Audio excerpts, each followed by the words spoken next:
Happy birthday to you. Happy birthday to you. Well, welcome to celebrate a national birthday party which happens every year on the third Monday of January. And this year of 2020 and every year we celebrate the birthday of Dr. Martin Luther King Jr. I see many of you young people looking at me and saying, shaking your head, who is that? Well, Martin Luther King Jr.'s original name was Michael King Jr., born in Atlanta, Georgia on January 15th, 1929, which was just 2 years later, almost to the day that I was born. I keep wondering, how does he ever get to be so smart and just 2 years earlier with the difference in our ages? He was an American religious leader and social rights activist who led the civil rights movement in the United States. His leadership was fundamental to that movement's success in ending the legal segregation of African Americans. Dr. King was assassinated on April 4th, 1968 in Memphis at the ripe old age of 39 years. In those limited years of life, Dr. King accomplished more than most people in our nation's history ever can accomplish. And he was the youngest person, unbelievable to me, the youngest person ever awarded the Nobel Peace Prize for his outstanding contributions for peace. He is most famous for his I Have a Dream speech, which I recommend you must read. Dr. King's quotes are famous to this day. Before giving his talk and his acceptance on December 11th, 1964 for the Nobel Peace Prize, I feel commanded to read one of his most memorable quotes. Our lives begin to end the day that we are silent about things that matter. Our lives end on the day that we are silent for things that matter. Let that soak into your mind for a moment. Well, please pay strict attention to what mattered to Dr. King in 1964. Listen carefully to see if they match you and America and the world in this new year of 2020. Can we stop for a minute now, T? Let me get a drink of water, which I hadn't done. I am going to read every word of the speech that Martin Luther King gave as his acceptance speech of the Nobel Prize. It was titled The Quest for Peace and Justice. And what Dr. King said, and allow me the time to go through the whole talk. It's inspirational, it's articulate, it has unique phrasing, but always a message of a lesson to learn for you and me and everyone.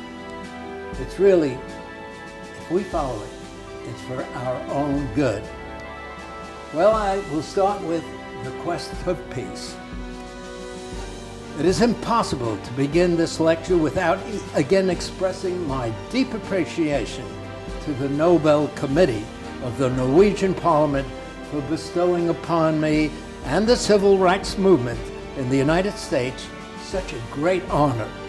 Occasionally in life, there are those moments of unutterable fulfillment which cannot be completely explained, by those symbols called words. Their meaning can only be articulated by the inaudible language of the heart. Such is the moment, and I am presently experiencing.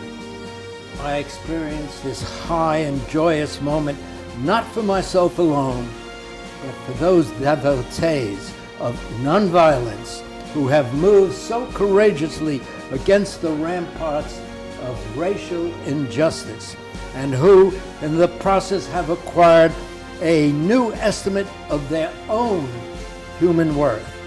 Many of them are young and cultured, others are middle-aged and middle class. The majority are poor. The richer we have become materially, the poorer we have become morally and spiritually. We have learned to fly the air like birds and swim the sea like fish, but we have not learned the simple art of living together as brothers. Every man lives in two realms, the internal and the external. The internal is that realm of spiritual ends expressed in art, literature, morals, and religion. The external is that complex of devices, techniques, mechanisms, and instrumentalities by means of which we live.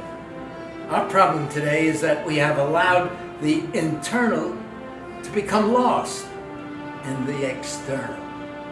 We have swallowed the means by which we live to outdistance the ends for which we live. So much of modern life can be summarized in that arresting dictum of the poet Thoreau. Improved means to an unimproved end. Improved means to an unimproved end. This is the serious predicament, the deep and haunting problem confronting modern man. If we are to survive today, our moral and spiritual lag must be eliminated. Enlarged material powers spell enlarged peril. If there is not proportionate growth of the soul, well, when within the ounce of man's nature subjugates the within, dark storm clouds begin to form in the world. This problem of spiritual and moral lag, which constitutes modern man's chief dilemma, expresses itself in three larger problems which grow out of man's ethical infantilism. The first problem that I would like to mention is racial injustice. The struggle to eliminate the evil of racial injustice constitutes one of the major struggles of our time. The present upsurge of the Negro people of the United States grows out of deep and passionate determination to make freedom and equality a reality here and now. In one sense, the civil rights movement in the United States is a special American phenomenon, which must be understood in the light of American history and dealt with in terms of American situation. But on another and more important level, what is happening in the United States today is a relatively small part of world development. We live in a day, says the philosopher Alfred North Whitehead, when civilization is shifting its basic outlook, a major turning point in history where the presuppositions on which society is structured are being analyzed, sharply challenged, and profoundly changed. What we are seeing now is a freedom explosion, the realization of an idea whose time has come, to use Victor Hugo's phrase. The deep rumbling of discontent that we hear today is the thunder of disinherited masses rising from dungeons of oppression to the bright hills of freedom. In one majestic chorus, the rising masses singing in the words of the freedom song, "Ain't gonna let nobody turn us around." All over the world, like a fever, the freedom movement is spreading in the widest liberation in history.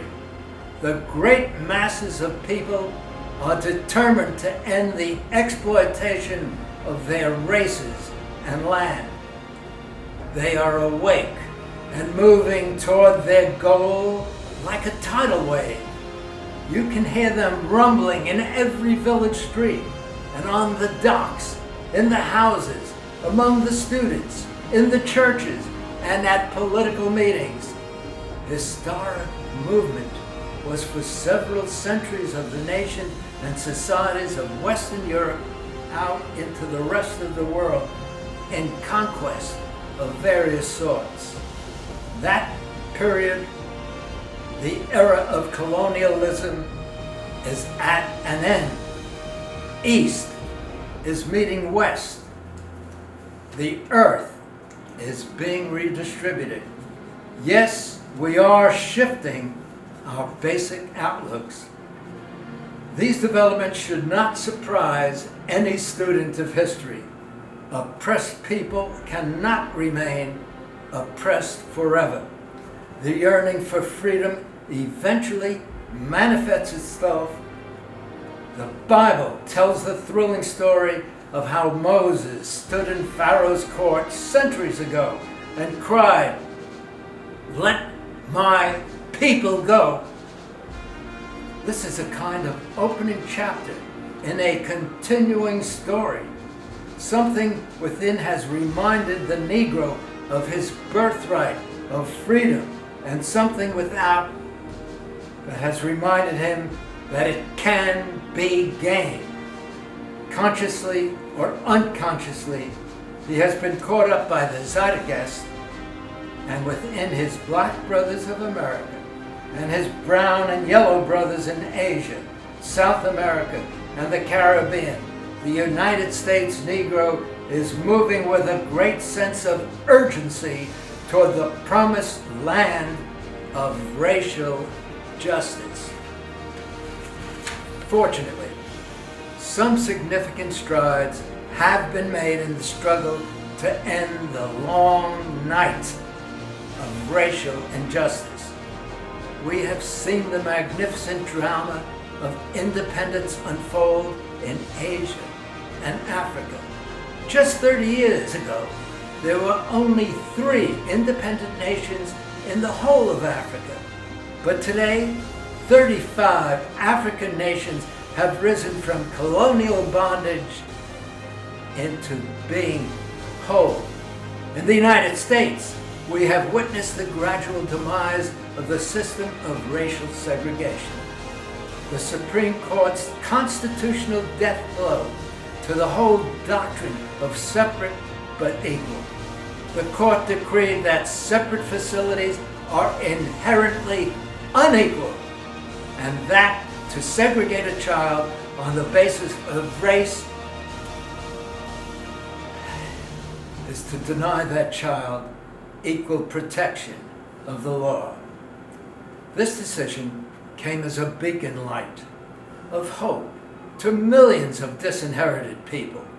Then came that glowing day a few months ago when a strong civil rights bill became the law of our land.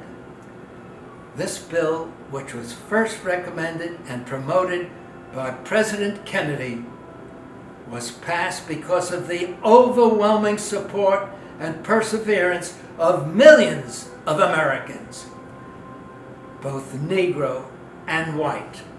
It came as a bright interlude in the long and sometimes turbulent struggle for civil rights, the beginning of a second Emancipation Proclamation providing a comprehensive legal basis for equality of opportunity. Since the passage of this bill, we have seen some encouraging and surprising signs of compliance. I am happy to report that by and large, communities all over the southern part of the United States are obeying the civil rights law and showing remarkable good sense in the process. Another indication that progress is being made was found in the recent presidential election in the United States. The American people revealed great maturity by overwhelmingly rejecting a presidential candidate who had become identified with extremism, racism, and retrogression. The voters of our nation rendered a telling blow to the radical right.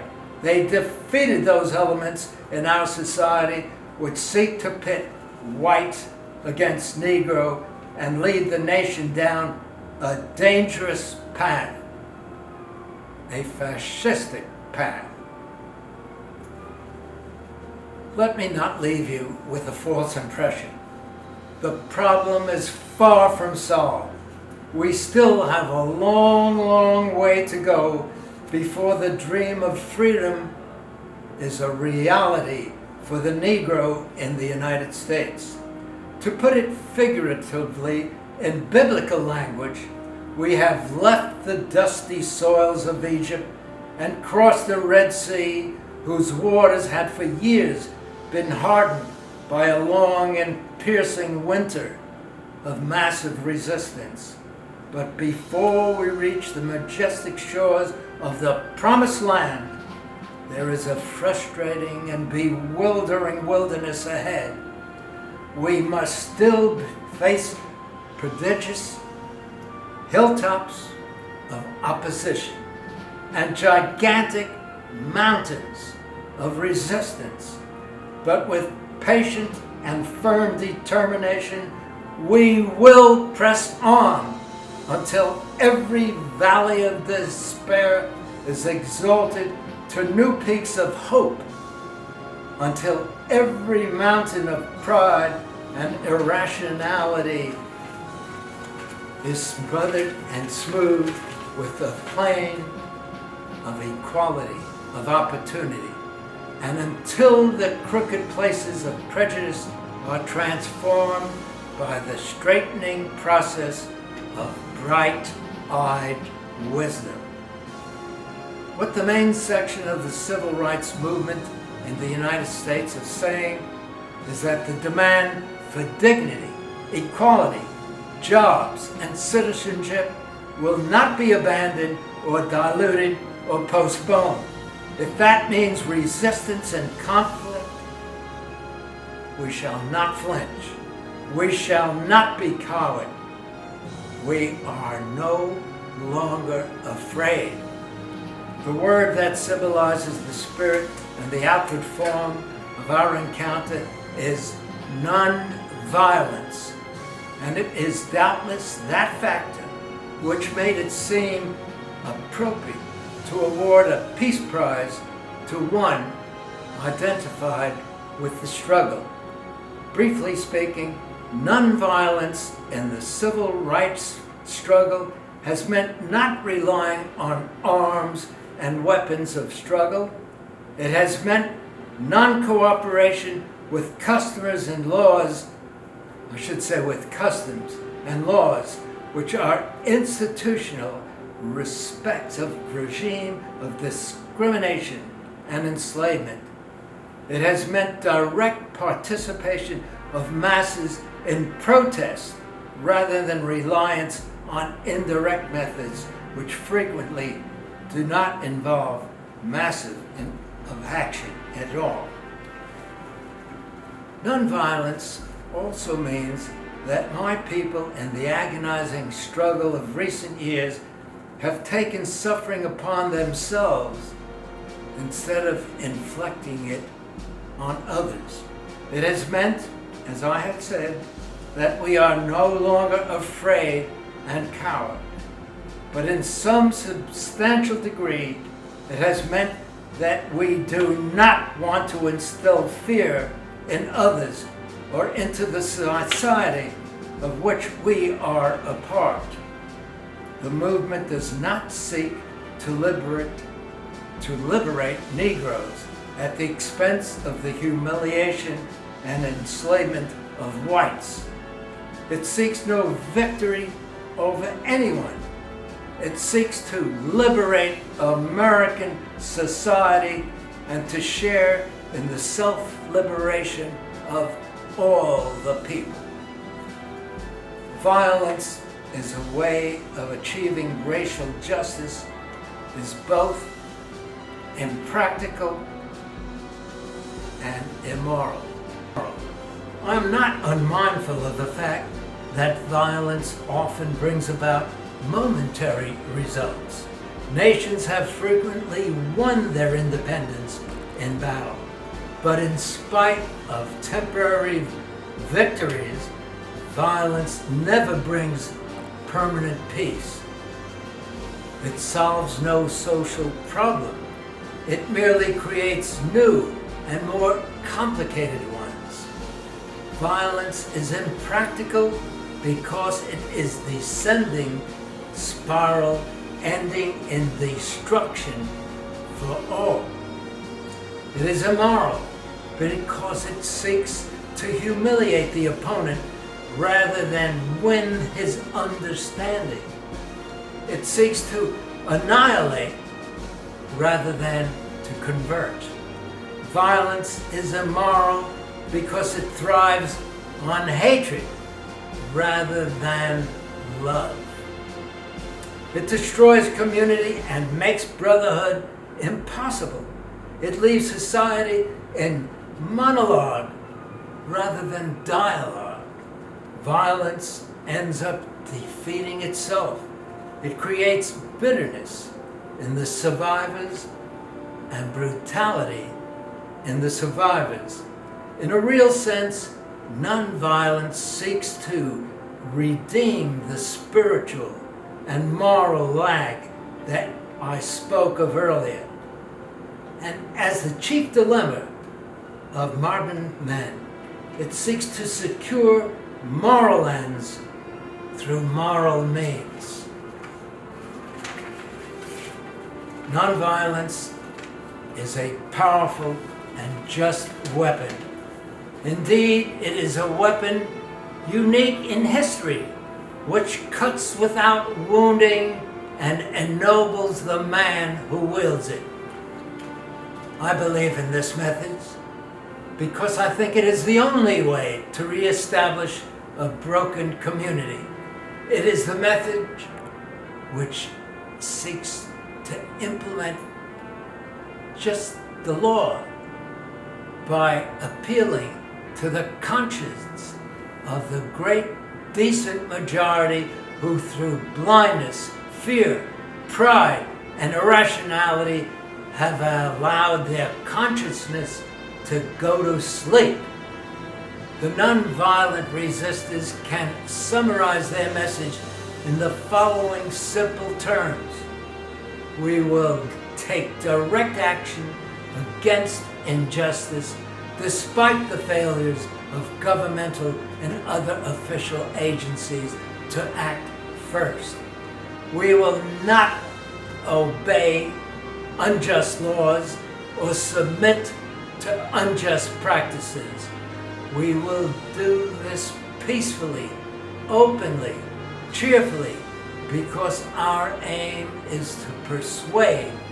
We adopt this means of nonviolence because our end is a community at peace with itself. We will try to persuade with our words, but if our words fail, we will try to persuade with our acts. We will always be willing to talk and seek fair compromise, but we are ready to suffer when necessary and even risk our lives to become witnesses to truth as we see it. This approach to the problem of racial injustice is not at all without successful precedent. It was used in a magnificent way by Mohandas K. Gandhi to challenge the might of the British Empire and free his people from the political discrimination and economic exploitation inflicted upon them for centuries. He struggled only with the weapons of truth, soul force, non-injury, and mostly courage. In the past 10 years, unarmed, gallant men and women of the United States have given living testimony to the moral power and efficacy of nonviolence by the thousands faceless, anonymous, relentless young people, black and white, have temporarily left the activities to become a refreshing oasis in a desert sweltering with the heat of injustice.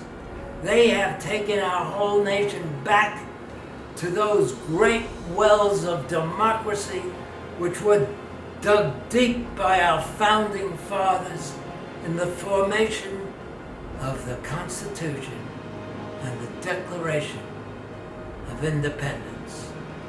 One day, all America will be proud of their achievement. I am only too well aware of the human weaknesses and failures which exist, the doubts about the efficacy of nonviolence, and the open advocacy of violence by some. But I am still convinced that nonviolence, in both the most practically sound and morally acceptable way, is to grapple with the age-old problem of racial injustice. Ladies and gentlemen, I have a confession to make to you. You may not understand, but I am now 93 years old, a veteran from World War II, 2 years older, as I said earlier, than Martin Luther King. And what happened is something that I cannot control. But from the war, watching my buddies getting wounded and killed, it left an indelible impression somewhere in my mind. I don't think about it often, but whenever I'm under a strain, I faint. I can't help myself. I get dizzy, and I'm on the ground before I know it. And just as I said the couple of words before this, I couldn't help it. That meant I shiver, and I have little control. The next thing I know, I'm on the ground. Well, hopefully, during this next part of the program, but please understand, the interruption, it isn't Dr. Martin Luther King. This speech is so elegant, so important, so beautiful, that I just am compelled not to let it just go into history and be forgotten. I felt it is my duty, my responsibility to share it with you so that you could understand 60 years ago, that gentleman was speaking what was happening at that time. And if you are really thinking along with me and the rest of the world, we are reliving a similar situation. Some things have improved. There's no doubt about that. When I started in school, everything was segregated. We've gotten away with most of that. But still, what is happening now, the division, the divide, the hatred, and the love on another side is separating us. And that is not what Martin Luther King wants. That's not what I want. And I hope all of you, patriots of America, who love the nation, love what we stand for, want to follow our Constitution, want to follow our Declaration of Independence and bring us back together again. A second evil which plagues this modern world is that of poverty. Like a monster octopus, it projects its nagging tentacles that treat villages, cities, all over the world. Almost 2/3 of the population of the world go to bed every night hungry. They are undernourished, ill-housed, and shabbily clad. Many of them have no houses or beds to sleep in. Their only beds are the sidewalks of the cities and the dusty roads of the villages. Most of these poverty-stricken children of God have never seen a physician or a dentist. This problem of poverty is not only seen in the class division between the highly developed industrial nations and the so-called underdeveloped nations. It is seen in the great economic gaps within the rich nations themselves. Take my own country, for example. We have developed the greatest system of production that history has ever known. We have become the richest nation in the world. Our national gross product this year will reach the astounding figure of almost $650 billion. Yet, at least 1/5 of our fellow citizens, some 10 million families comprising about 40 million individuals, are bound to a miserable culture of poverty. In a sense, the poverty of the poor in America is more frustrating than the poverty of Africa and Asia. The misery of the poor in Africa and Asia is shared misery, a fact of life for the vast majority. They are all poor together as a result of years of exploitation and underdevelopment. In sad contrast, the poor in America, they know they live in the richest nation in the world, and that even though they are perishing on a lonely island of poverty, they are surrounded by a vast ocean of material prosperity. Glistening towers of glass and steel, easily seen from their slum dwellings, spring up almost overnight. Jetliners speed over their ghettos at 600 miles an hour. Satellites streak through outer space and reveal details of the moon. President Johnson, in his State of the Union message, emphasized this contradiction,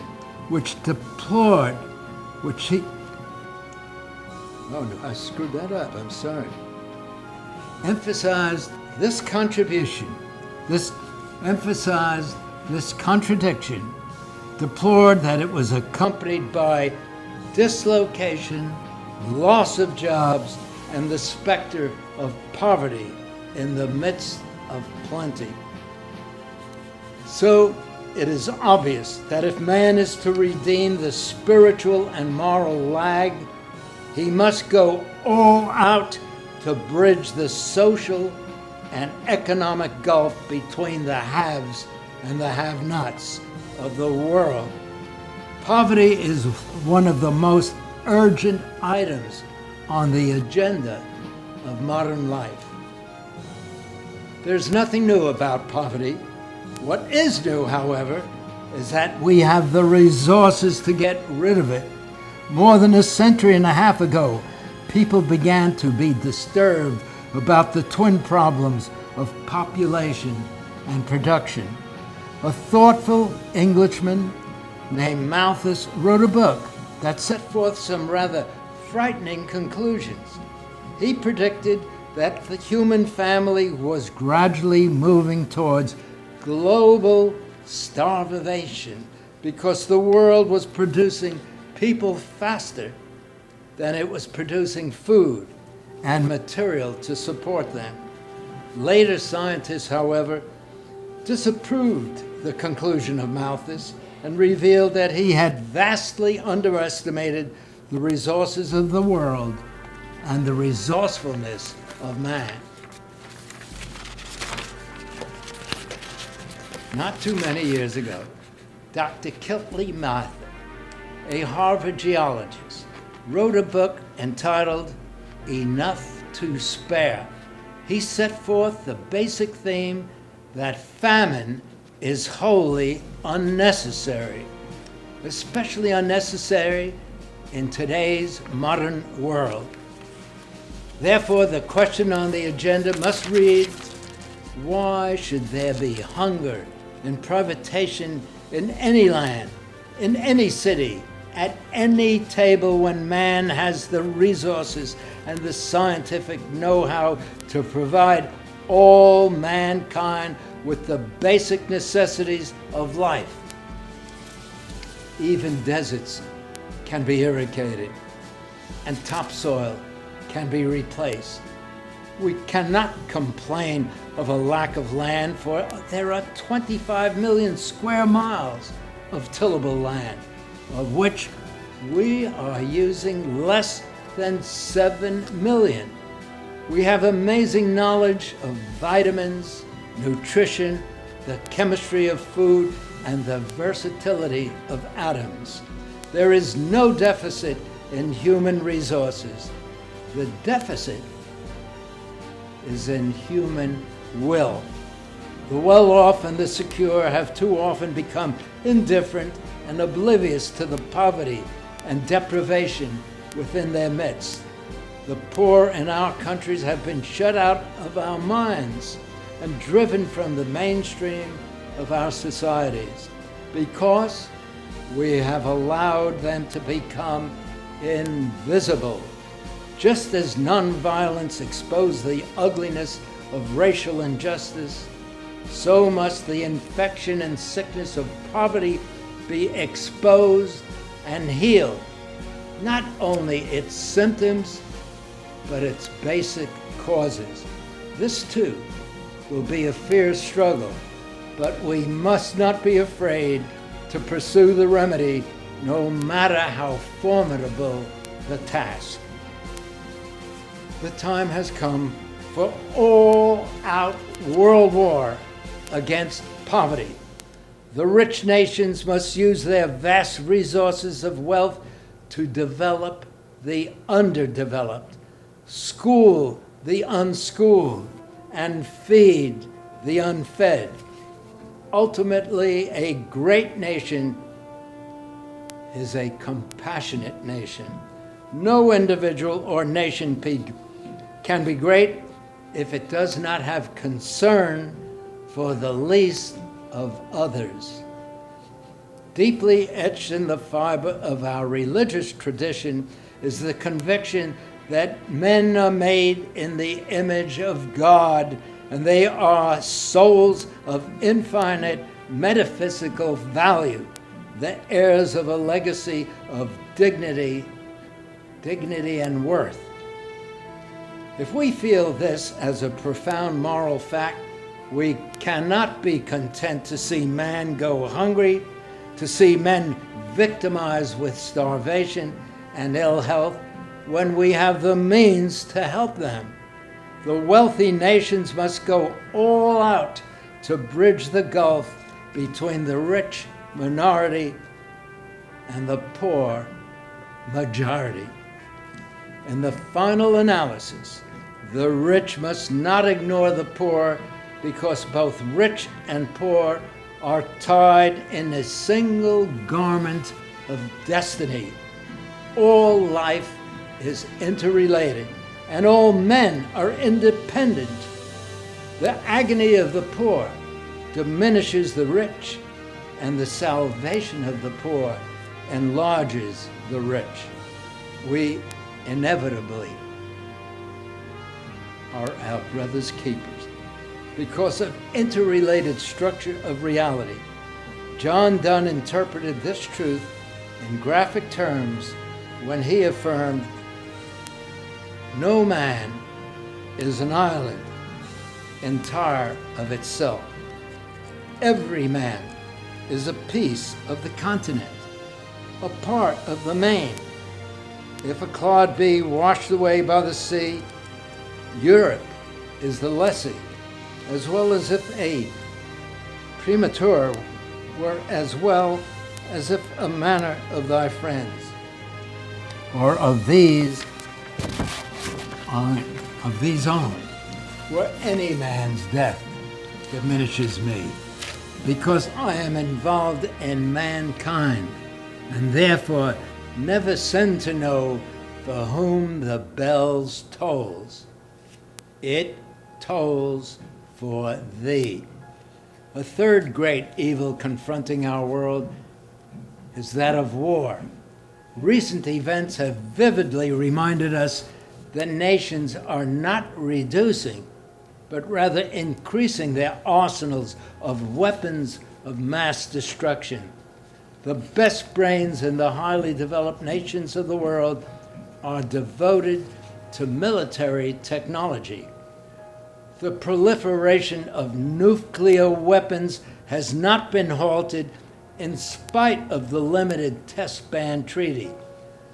On the contrary, the detonation of an atomic device by the first non-white, non-Western, and so-called underdeveloped power, namely the Chinese People's Republic, opens new vistas of exposure of vast multitudes, the whole of humanity, to insidious terrorization by the ever-present threat of annihilation. The fact that most of the time human beings put the truth about the nature and risks of the nuclear war out of their minds because it is too painful and therefore not acceptable. It does not alter the nature and risks of such war. The device of rejection may temporarily cover up anxiety, but it does not bestow peace of mind and emotional security. So man's proneness to engage in war is still a fact. But wisdom born of experience should tell us that war is obsolete. There may have been a time when war served as a negative by preventing the spread and growth of an evil force, but the destructive power of modern weapons eliminated even the possibility that war may serve as a negative good. If we assume that life is worth living and that man has a right to survive, then we must find an alternative to war.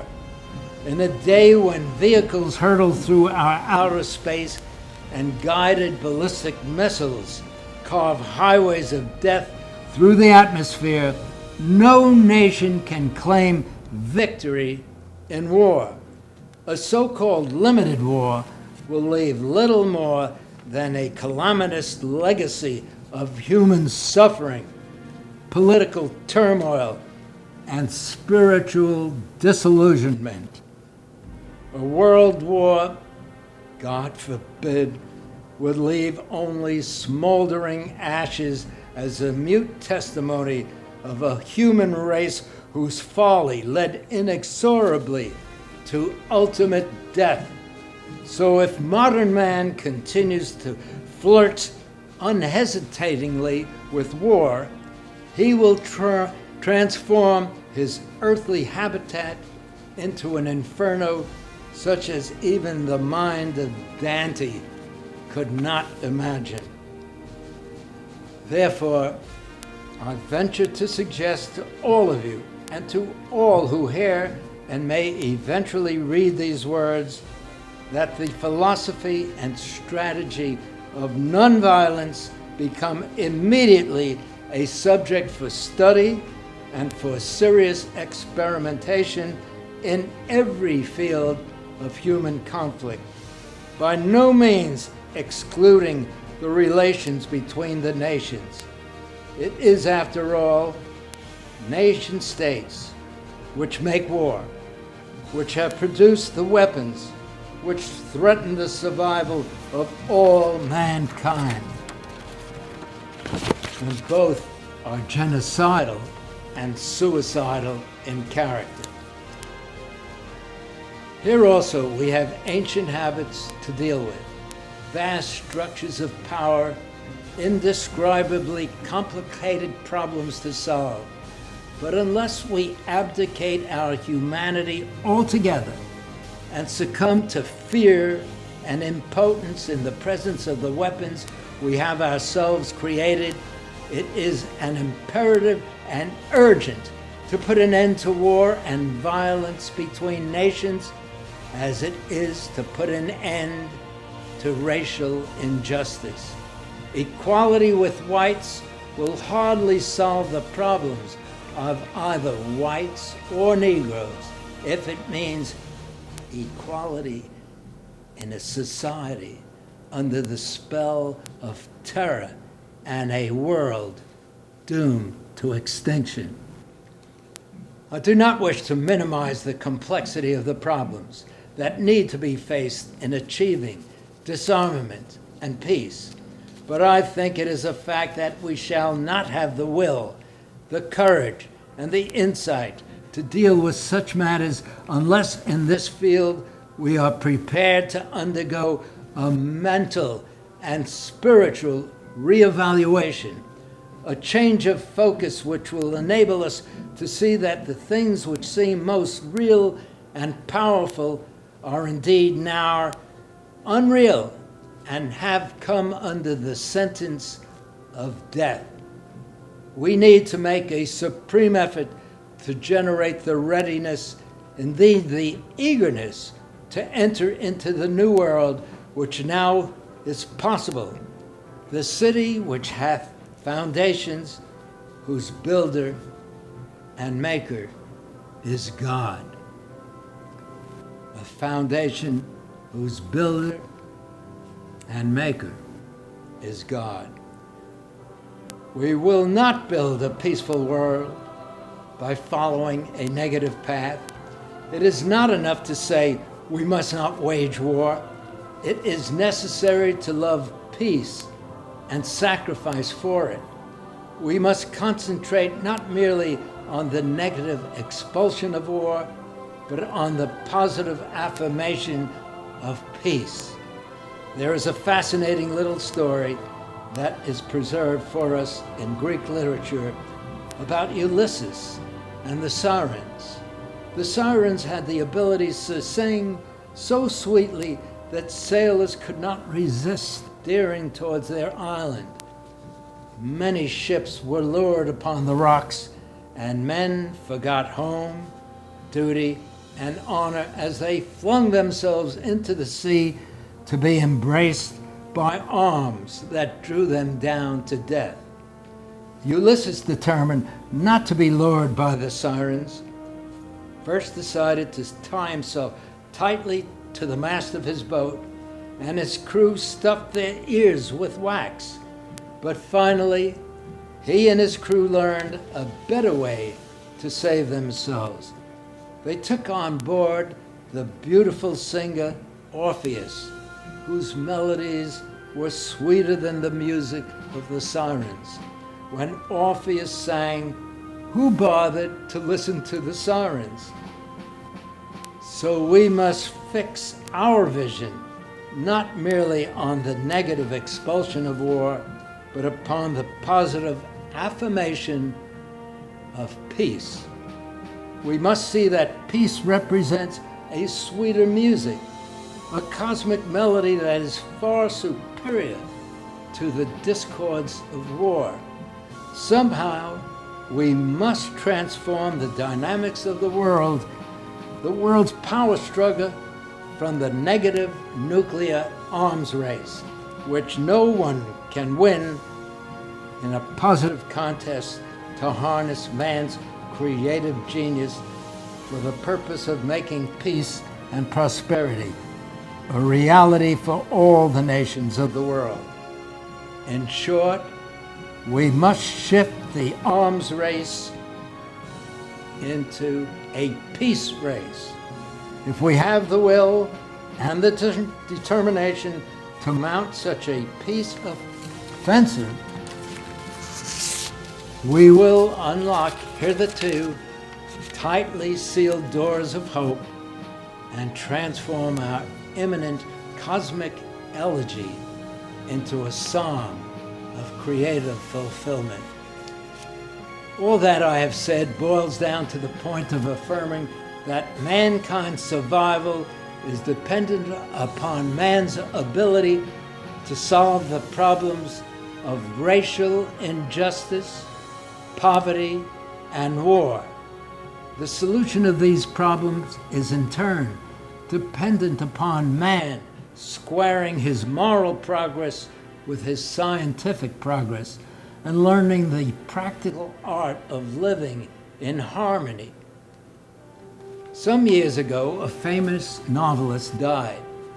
Among his papers were found a list of suggested story plots for future stories, the most prominently underscored being this one: a widely separated family inherits a house in which they have to live together. This is the great new problem of mankind. We have inherited a big house, a great world house, in which we have to live together. Black and white, Easterners and Westerners, Gentiles and Jews, Catholics and Protestants, Muslim and Hindu, a family unduly separated in ideas, culture, and interests, who, because we can never again live without each other, we must learn somehow in this one big world to live with each other. This means that more and more our loyalties must become ecumenical rather than sectional. What we must now give is an overriding loyalty to mankind as a whole in order to preserve the best in our individual societies. This call for a worldwide fellowship that lifts neighborly concerns beyond one's tribe, one's race, one class, and nation is in reality a call for an all-embracing and unconditional love of all men. This often misunderstood and misinterpreted concept, so readily dismissed by the Nietzsches of the world as a weak and cowardly force, has now become an absolute necessity, a necessity for the survival of man. When I speak of love, I'm not speaking of some sentimental and weak response which is little more than emotional bosh. I am speaking of that force which of all of the great religions has seen as the supreme, unifying, ultimate reality. This Hindu, Muslim, Christian, Jewish, Buddhist belief about ultimate reality is beautifully summed up in the first epistle of St. John. Let us love one another, for love is of God, and everyone that loveth is born of God, and knoweth God. He that loveth not knoweth not God, for God is love. If we love one another, God dwelleth within us, and His love is perfected in us. We hope, and let us hope, this will become the order of the day.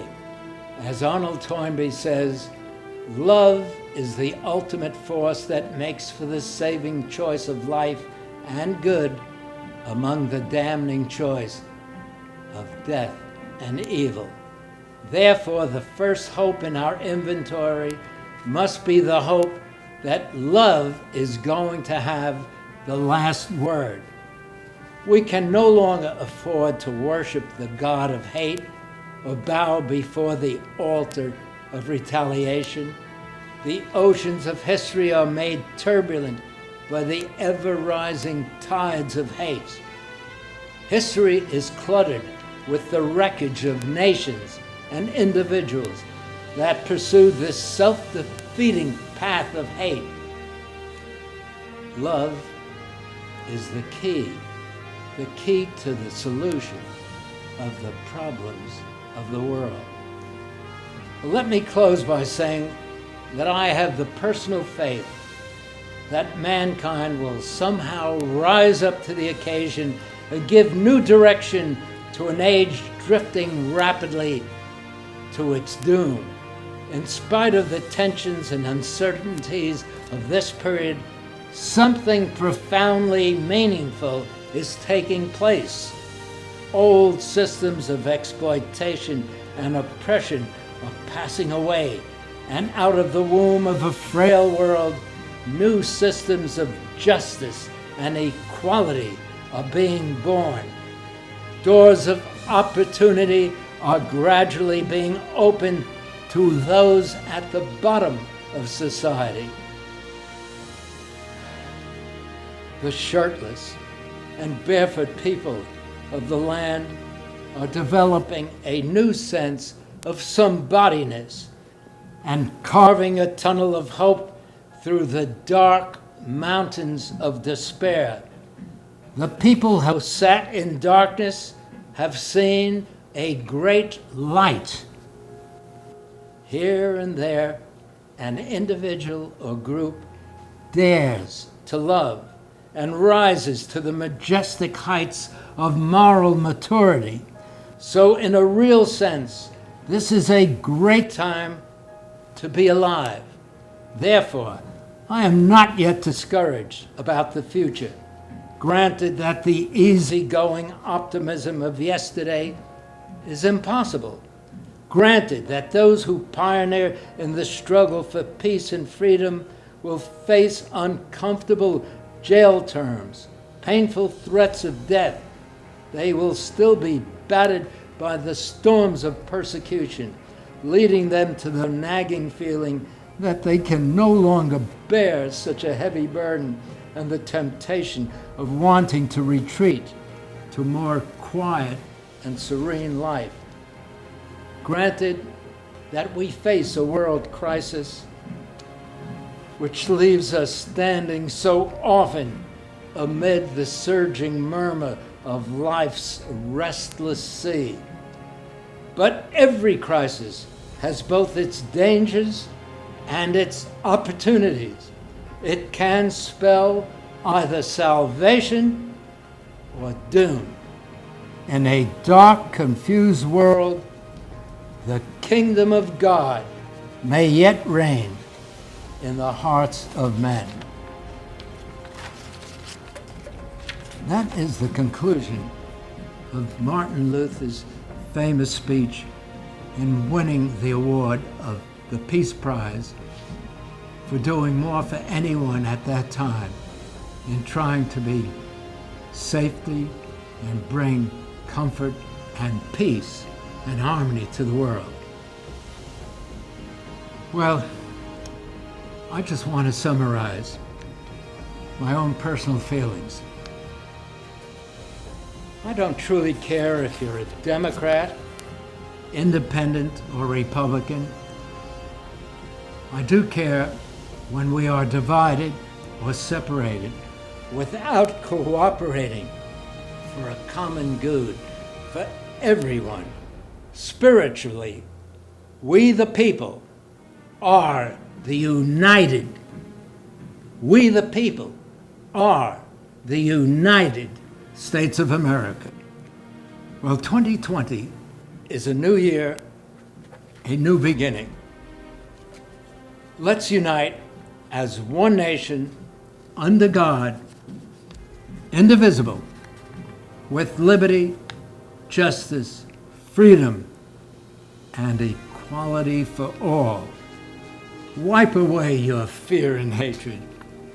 I believe there is enough love around to make hate and fear vanish from society when we work together in unity, harmony, and goodwill. May I just end and remind you, we will be celebrating Martin Luther King's birthday on the 20th of this month. I invite you to celebrate his words, his remarks, his theories, and especially his disciplines for how we can make this world a better world for all, with God, working for God, as we are all God's children. May God bless you. Thank you.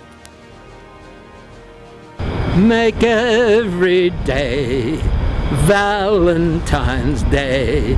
Make every dream come true. Make every day Valentine's Day. And your neighbor will love you too. Love your neighbor. Yes, love your neighbor, and your neighbor will love you.